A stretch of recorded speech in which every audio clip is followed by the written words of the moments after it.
She was 47 years old, alone, and down to $11 when her brother-in-law told her the house was no longer hers.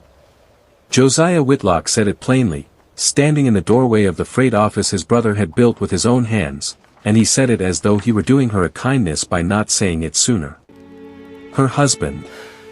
Silas, had been dead 4 months, taken by a fever that came on fast and left just as fast, and in that time Josiah had quietly moved the deed, the ledgers, and the good name of Whitlock Freight and Haulage into his own keeping, leaving her the $11 in her apron pocket and a trunk of dresses too fine for the work ahead of her. She left Silver Bend with nothing but that trunk, a mule named Copper, and a stubbornness she had inherited from a grandfather she never knew, a man the whole town still called a thief, though she had never once believed it. With her last $4, she bought a wrecked freight wagon that had lain half swallowed by rock and sage in a forgotten canyon for 22 years, a wagon everyone in town said was cursed, worthless, better left to rot. She bought it anyway, because it was the only thing left in the world she could call her own, and because something in her, some old and patient instinct, told her that what other people called worthless was not always what it seemed. She did not know yet that hidden beneath its rotted boards was a secret that would clear a dead man's name, undo 22 years of shame, and put an entire mountain town back on its feet.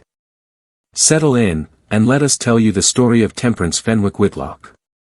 If you are watching this from a place that has been written off by everyone else, tell us in the comments. We would love to know where you are joining us from tonight. Temperance had been born Temperance Fenwick, in the spring of 1842, in a canvas-roofed cabin at the edge of Silver Bend before the town had earned its name or its post office. Her mother died bringing her into the world, and so it was her father, Elias, who raised her alone in those first hard years, teaching her the things a girl was not supposed to need to know, how to read a wagon axle for weakness before it broke on a mountain grade, how to judge the weather in the color of the western sky, how to keep her word even when keeping it cost her something. Elias Fenwick had been a freighter himself, like his own father before him, hauling ore and lumber and mail through passes that swallowed lesser men, and he spoke of his father,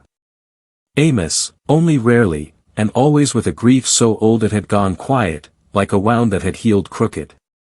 Amos Fenwick had vanished in 1867, the same week that a shipment of silver bars from the Silver Bend diggings disappeared on its way to the mint in Denver, and though nothing was ever proven, the town had decided, in the swift and merciless way that small towns decide such things, that the freighter and the fortune had gone missing together, and that the freighter had taken it.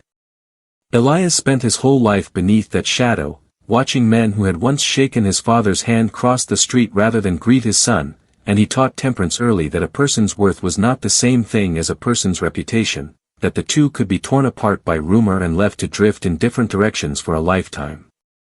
She grew up proud and careful, quick with her hands and quicker with her ledgers, and by the time she was 20 she could keep freight accounts better than any clerk in 3 counties, though no company would hire a Fenwick to do it. It was Silas Whitlock who hired her anyway, first as a bookkeeper and then, within 2 years, as his wife, because Silas had never cared what the town whispered about her grandfather, and because he had watched her calm a spook team on a switchback road with nothing but her voice and her steady hands and had decided, then and there, that he wanted a partner like that beside him for the rest of his life. Together they built Whitlock Freight into the finest hauling outfit between Silver Bend and the railhead, and Temperance learned every part of it, the routes, the contracts, the way to read a canyon for the places where a wagon might have gone off the trail and never been found. She learned, too, the patience of the mountains themselves, how they held their secrets for years, for decades, without complaint, waiting for someone willing enough to go looking. In those years she also came to know the town of Silver Bend in a way few women were permitted to know it, riding the high routes beside Silas when a driver fell ill, sitting in on contract negotiations with mine owners who assumed, wrongly, that the quiet woman taking notes in the corner had no opinion worth asking after. She discovered she had a gift for it, an ear for the small inconsistencies in a man's story that told her when a shipment manifest had been padded or a toll had been quietly skimmed, and Silas came to trust her judgment on such matters above his own, often joking that his wife could smell a lie the way other people smelled rain coming. It was a skill she would have cause to remember many years later, bent over an old ledger by canyon light, though she could not have known that then. She and Silas never had children of their own, a private sorrow they carried together and spoke of rarely, and in its place they poured themselves into the business and into the town itself, sponsoring the new well behind the church, extending credit without complaint to families who could not always pay their freight bills on time, earning a quiet, steady reputation as people who could be relied upon. Temperance often thought, in those years, that she had finally outrun the shadow of her grandfather's name, that Silver Bend had come to know her as herself rather than as a Fenwick, and it was a comfort she allowed herself to lean on more than she perhaps should have, for it made the cruelty of what came later cut all the deeper when it arrived. She did not know, in those good years, how soon she would need every bit of that patience for herself, nor how the very story that had shamed her family for a generation was about to reach up out of the stone and change everything. The fever that took Silas in the autumn of 1889 took him gently, all things considered, 3 days of heat and confusion and then a stillness that left Temperance standing in the front room of the house they had built together, unable to understand how a life so full could go so quiet so fast. She had scarcely begun to grieve before Josiah arrived from Denver, brisk and sorrowful in all the correct places, speaking of business matters that could not wait, and it was only after the funeral that she understood what he meant. Silas, trusting his brother the way he had trusted everyone, had never formally separated his share of the company from the family holdings their father had left behind, and Josiah, who had spent years in the city acquiring the kind of polish that made bankers listen to him, had documents, signed, notarized, entirely legal in the eyes of men who had never once asked Temperance her own account of things. He did not shout at her or threaten her. He simply explained, with the calm reasonableness of a man who has already won, that the company and the house were Whitlock property, that she had married into the name but not into the blood, and that a woman with Fenwick blood in her veins had perhaps caused enough trouble for one family already. She heard, beneath his careful words, the same old accusation that had followed her grandfather into the ground, and she understood that Josiah had been waiting years for an excuse to say it out loud. She did not fight him in the courts, because she had watched enough freight contracts go sour to know that the law in that territory sided with paper over people, and paper was the one thing she did not have. She packed the trunk of dresses she would never need for the work ahead, took the mule that had been hers before her marriage and so could not be argued away from her, and walked out of Silver Bend with her spine straight and her throat tight, telling herself that a Fenwick had survived worse than this, though in her private heart she was not entirely sure that was true. She took a room above the mercantile in the small crossroad settlement of Larkspur Flat, a day's ride from Silver Bend, and there she took in mending and kept books for the feed store to make her rent, watching her $11 dwindle to $4 while she tried to imagine what a woman with no company, no husband, and a ruined family name could possibly build next. It was in that narrow, uncertain season of her life that she heard, from an old freighter named Otis Grew who came through with a load of hides, that the county land office was auctioning off an abandoned wreck out in Coyote Canyon, an old freight wagon, half buried under a rockslide for as long as anyone could remember, being sold off the book simply to clear the record. Nobody wanted it. Nobody had wanted it in 22 years. She rode out to Coyote Canyon on a gray morning in early November, more out of restlessness than hope, and found the wagon exactly where Otis had said it would be, tilted at a strange angle against a wall of red sandstone, one wheel gone entirely and the bed half swallowed by a slide of rock and brush that had come down sometime in the years since it was abandoned. It took her a moment, standing there with the wind moving through the canyon, to understand why the sight of it made her chest go tight. The iron bracing along the sideboards, though rusted, was unmistakably the old Fenwick pattern, the same design her grandfather Amos had used on every wagon he ever built, a small flourish of double-riveted corners that no other freighter in the territory bothered with. She circled it twice before she let herself believe what she already knew, that this was very likely one of the last wagons Amos Fenwick had driven before he disappeared, and that it had been sitting in this canyon, forgotten, for the entire span of her own lifetime. The clerk at the land office in Larkspur Flat, a tired young man named Purdy who seemed mostly interested in being done with the paperwork, sold it to her for $4 without asking her name twice, and told her, almost as an afterthought, that the county had tried twice before to have it hauled out and broken up for scrap and that both times the men sent to do it had come back saying the slide was too unstable to risk it, so the county had simply washed its hands of the whole matter and let it be. Temperance told herself she had bought it for the iron, for the seasoned wood, for anything of use she might salvage and sell, and she told herself this so firmly that she nearly believed it, but in her heart she knew she had bought it because some part of her needed, after everything, to stand inside a piece of her grandfather's life and decide for herself what kind of man he had been. It took her 3 days of careful, solitary work to clear enough rock from around the wagon bed to examine it properly, prying with a bar she'd borrowed from the mercantile and hauling debris away by the bucketful, her hands blistering and her back aching in a way that reminded her, not unkindly, of her years hauling freight beside Silas. On the third afternoon, with the low sun slanting gold and merciless into the canyon, she finally worked the wagon bed free enough to climb inside it, and it was there, running her palm along the floorboards out of old habit, checking them the way her father had taught her to check any wagon for rot and weakness, that her fingers found a seam that did not belong.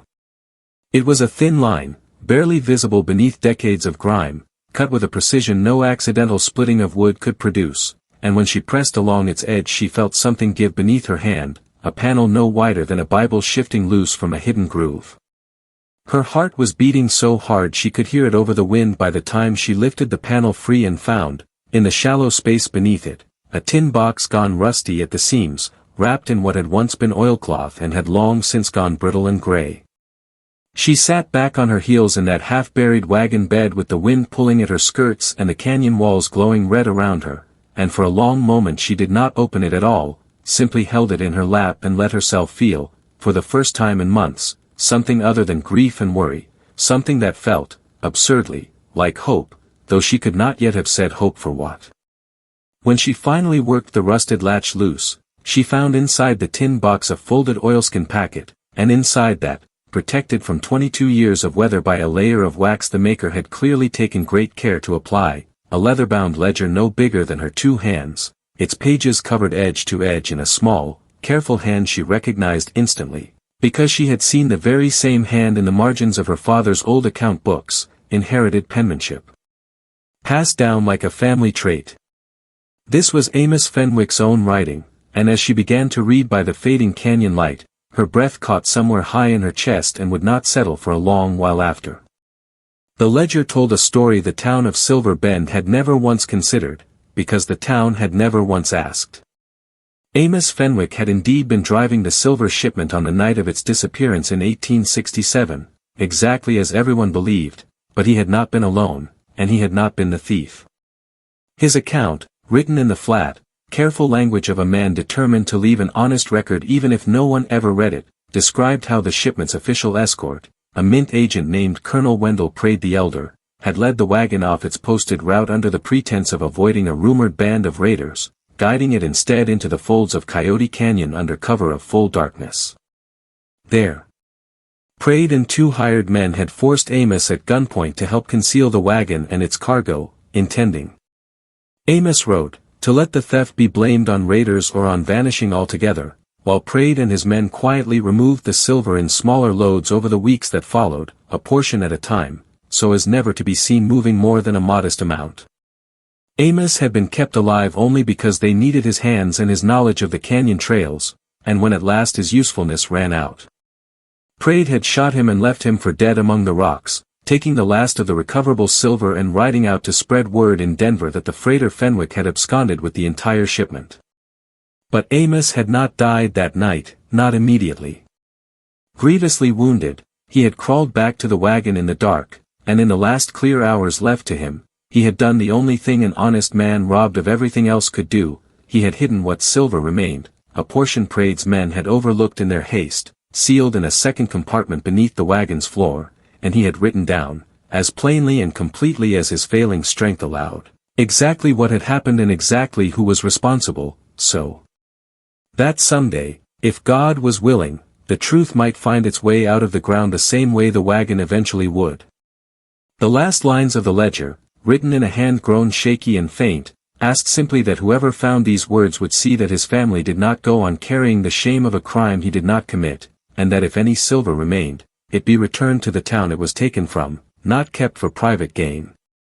Temperance sat in the wreckage of her grandfather's wagon until the canyon had gone fully dark around her, weeping in a way she had not allowed herself to weep even for Silas, because this grief was older and had been waiting far longer to be let out. She did not sleep that night, and in the days that followed she worked with a focus that startled even her, prying up the wagon's remaining boards with the same careful patience she had once used to balance freight contracts down to the last cent, until she found the second hidden compartment exactly where the ledger described it, and within it, wrapped in the same waxed oilcloth, 11 silver bars stamped with the mint's own assay marks from 1867, along with a second, shorter document, a manifest, in a different hand, listing the full weight of the original shipment, far more than the 11 bars remaining, proof enough that a far greater quantity had indeed vanished into Praed's private fortune rather than into any freighter's saddlebags. It was staggering wealth for a woman who had, only weeks before, been counting out coins for her supper, and she understood immediately, with a clarity that felt almost like her grandfather speaking directly to her across the years, that this could not simply become her own. It was evidence of a wrong done not only to Amos Fenwick but to the entire town of Silver Bend, whose mine had struggled and whose families had scattered in the years after the shipment's loss was blamed, wrongly, on a theft that made investors wary and credit hard to come by. To use this silver for herself alone, she thought, would be no better than what Praed himself had done. And yet she also understood, turning the ledger over in her careful hands, that simply presenting an old book and some silver bars to a town that had believed one story for 22 years would not be enough, because Colonel Wendell Praed the Elder had died some years back, comfortable and respected, and his son, also named Wendell, now sat as president of the Silver Bend Trust and Savings Bank, one of the most powerful and admired men in the entire county, his family's fortune quietly built, she now understood, on stolen ground. Temperance rode back into Silver Bend for the first time in nearly 2 months on a cold December morning, the ledger and 1 silver bar wrapped carefully in cloth inside her saddlebag, and she went first not to the bank but to Sheriff Cal Rutt-Tiger, a broad, unhurried man who had known both her father and her husband and who listened to her account with a stillness that told her he was taking it seriously long before he said a word. He agreed to examine the wagon and the remaining compartment himself, and word of what she had found spread through Silver Bend within a single day, as such news always does in a small town, arriving at the bank, she was quite certain, well before she did. When she requested a meeting with Wendell Praed to discuss what she had discovered, he received her in his handsome office with a courtesy so smooth it made her skin prickle, and though he examined the ledger and the manifest with what appeared to be careful concern, his questions circled always back to the same point, that a document written by a man 22 years dead, a man the town had already judged and condemned, could hardly be taken as proof against the word of his own respected father, and that a woman recently disowned by her husband's family, arriving with a story of hidden treasure, might reasonably be suspected of desperate invention. He offered her, in the same breath, a generous sum for the wagon, the ledger, and her silence, framed as an act of charity toward a widow fallen on hard times, and it was in the calm, practiced ease of that offer that Temperance understood he was not merely skeptical, he was afraid, and he intended to make the whole matter disappear the same way his father once had. She refused him, politely but without hesitation, and from that afternoon forward she felt the town's mood shift beneath her like ground before a slide. Praed did not attack her openly, a man of his standing never needed to. Instead, rumors began moving through Silver Bend that the Fenwick woman had gone strange out at that old wreck, that she'd likely planted whatever she claimed to find, that a family with thieving in its blood could hardly be trusted with a story so convenient to their own name. The land office clerk who had sold her the wagon suddenly could not recall the transaction clearly when Praed's lawyer came asking. A rancher who had agreed to store the remaining wagon boards for her found his barn mysteriously short on space the following week. Even Otis grew, the old freighter who had first told her of the auction, grew quiet and would not meet her eye when they passed on the road, and she understood without being told that Praed's bank held the note on more than one struggling ranch in the county, and that a man who controlled so many families' debts could make a great many things happen simply by choosing not to help. Sheriff Rutt-Tiger, to his credit, would not be moved by any of it, but he told her plainly, one evening on her rented porch in Larkspur Flat, that a ledger and 11 silver bars, however compelling, might not be enough against a family as entrenched as the Praeds, not without something the whole town could see for itself and not dismiss. There came an evening, near the end of that hard month, when Temperance returned to her rented room above the Mercantile in Larkspur Flat to find the door standing open and the ledger's leather satchel, which she had foolishly left behind that morning while she went to check on the wagon boards, gone from where she had hidden it beneath the floorboard of the wardrobe. Her heart nearly failed her before she remembered, with a rush of relief that left her shaking, that she had taken the true ledger with her that morning as she always did now, carrying it against her body in a canvas sling beneath her coat, and had left behind only a decoy, a plain account book of no consequence, dressed up in a similar satchel as a precaution she had taken almost as a game, never truly believing she would need it. She understood then, standing in that ransacked little room with her belongings scattered across the floor, that Prade's fear had moved past rumor and into something more determined, and that she could no longer trust the town's ordinary channels to protect what she had found. She wrote to Sheriff Rutt-Tiger that same night, in the cold and without a lantern, and it was his quiet fury at the break-in, more than anything she had said to him before, that seemed finally to settle his resolve to see the matter through properly, whatever standing it cost him with the men who sat on the town council alongside Prade's allies. It was Temperance's own training as a freighter's wife, her years of reading routes and reckoning distances, that gave her the answer no lawyer had thought to suggest. The manifest Amos had hidden listed not only the weight of the missing silver but the precise route the wagon had originally been assigned to travel before Prade diverted it, a route that passed, at one crossing, directly beneath the old assay office in Silver Bend, where every ounce of ore from the district's mines had once been weighed and recorded before shipment. She spent 2 days going through the dusty, half-forgotten ledgers still kept in that same assay office, cross-referencing dates and weights with Amos's manifest, until she found what she was looking for, the original 1867 assay record, listing the full silver shipment down to the ounce. A record that had survived only because it had been filed under the wrong year by a careless clerk decades before and never once been consulted since the theft, because no one had ever thought to look. Laid beside Amos's manifest and the 11 remaining bars, each stamped with the same 1867 assay marks, the numbers told a story no rumor could unmake, a story of a shipment far larger than what Amos was ever accused of stealing, of silver that had entered Prade family accounts in careful, staggered deposits over the very years following the theft, deposits Sheriff Rutt-Tiger, once shown where to look, was able to trace through the bank's own old transfer records with the help of a clerk who had quietly grown tired of watching his employer bully the town.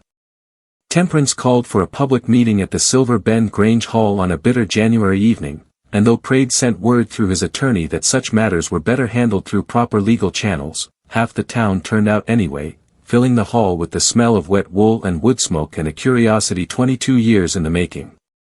She stood before them, not as a wronged woman seeking sympathy, but as a freighter's daughter laying out a route, methodical and unhurried, walking the assembled crowd through the assay records, the manifest, the ledger in her grandfather's own careful hand, and the 11 silver bars set out on the table before her, their mint stamps catching the lamplight.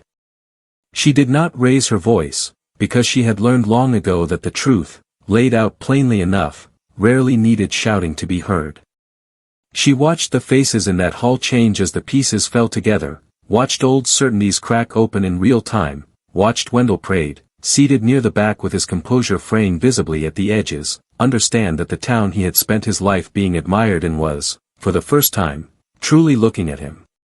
When Sheriff Rutt-Tiger stood and confirmed, from his own investigation of the bank's records, that the pattern of deposits matched the missing weight almost exactly, the hall fell into a silence so complete that Temperance could hear the stove ticking as it cooled in the corner. What followed was not the dramatic reckoning of dime novels, but something Temperance found, in the end, far more satisfying.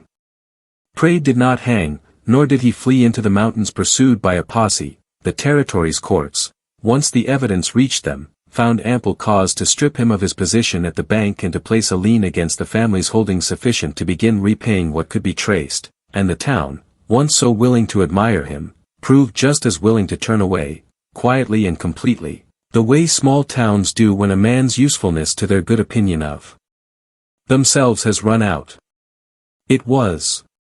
Temperance thought, its own kind of justice, not violent, but thorough, the slow unwinding of a reputation built on a lie, mirroring with a strange and bitter symmetry the way her own grandfather's reputation had once unraveled on nothing but rumor. She did not take satisfaction in Prade's ruin so much as in the simple fact that the truth, so long buried, had finally been allowed to stand in the light. What she did with the 11 silver bars, once the courts had confirmed her rightful claim to them as the one who had recovered and revealed what remained of the lost shipment, surprised the entire county more than the scandal itself had. She kept enough to buy a small, sound house in Silver Bend and to see herself comfortably through the years ahead, but the greater portion she placed, through the bank's new and considerably more honest management, into a trust for the town itself, funding the repair of the schoolhouse roof that had leaked for a decade, clearing the debts of 3 ranching families who had struggled under notes held too long by the Prade Bank, and establishing a small relief fund for widows. Left, as she once had been, with nothing but their own 2 hands to build from. She had the old wagon itself, what remained of it, hauled at last from Coyote Canyon and set on a stone plinth outside the new schoolhouse, its Fenwick ironwork cleaned and oiled, not as a monument to silver or scandal, but as a reminder, she told the crowd gathered for its dedication, that the things a town discards as worthless sometimes hold within them everything that town has lost. There was one more matter Temperance saw to before she considered the whole business finished, and it mattered to her more than any of the money or the repairs or the new roof on the schoolhouse. She traveled 2 days by rail to the small cemetery outside Denver where a pauper's grave, unmarked all these years, held what little of Amos Fenwick's remains had ever been recovered from the canyon rockslide, gathered up long ago by a burial party that had never known, or perhaps never cared, whose bones they were laying to rest. She had a proper stone cut and set in his name, with his true dates and a line beneath them that she had labored over for the better part of a week before she was satisfied with the wording, a driver who kept his word when it cost him everything. She stood before that new stone alone on a cold, bright morning, her breath fogging the air, and told her grandfather, aloud and without embarrassment, that his name was clean now in the one place that had mattered most, and that Silver Bend remembered him rightly at last. Word of the stone, and of the whole strange, sorrowful, righted history behind it, traveled back to Silver Bend ahead of her, and when she returned she found that the town had already begun, on its own, to call the schoolhouse plinth by a new name, the Fenwick Wagon, spoken now not as an accusation but as a kind of local pride, the sort of story a town tells its children on winter evenings to remind them that patience and honesty outlast even the longest lie. And so we come back to where we began, to a woman of 47 with $11 to her name, standing in a canyon before a wagon everyone else had called worthless, buying it for $4 because it was the only thing left that was truly hers to buy.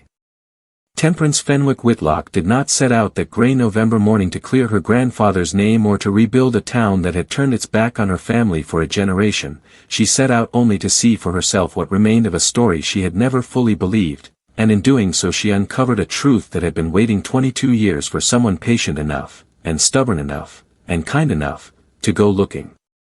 What Josiah Whitlock had taken from her, the house, the company, the easy comfort of a settled life, had never truly been the measure of her worth, any more than a rusted wagon half buried in red stone had been the measure of its own. She had learned, from her father and before him from a grandfather she never knew, that reputation and worth are not always the same thing, that the world is often too quick to decide what is finished and what is done, and that sometimes the most valuable thing a person can do is refuse to accept another's verdict on what deserves to be thrown away. Thank you for spending this evening with us and with Temperance Fenwick Whitlock, a woman who found, in a forgotten canyon, not only her grandfather's redemption but her own. If this story moved you, we would be grateful if you shared it with someone who might need it tonight, and we would love to hear from you in the comments. What is a time you found real value in something everyone else had already written off? We read every one of your stories, and they mean more to us than you know. If you enjoyed this journey into the old frontier, consider staying a while longer, and subscribing so you never miss the next one. There are so many more forgotten places, and forgotten people, waiting for their stories to be told. Until next time, stay close.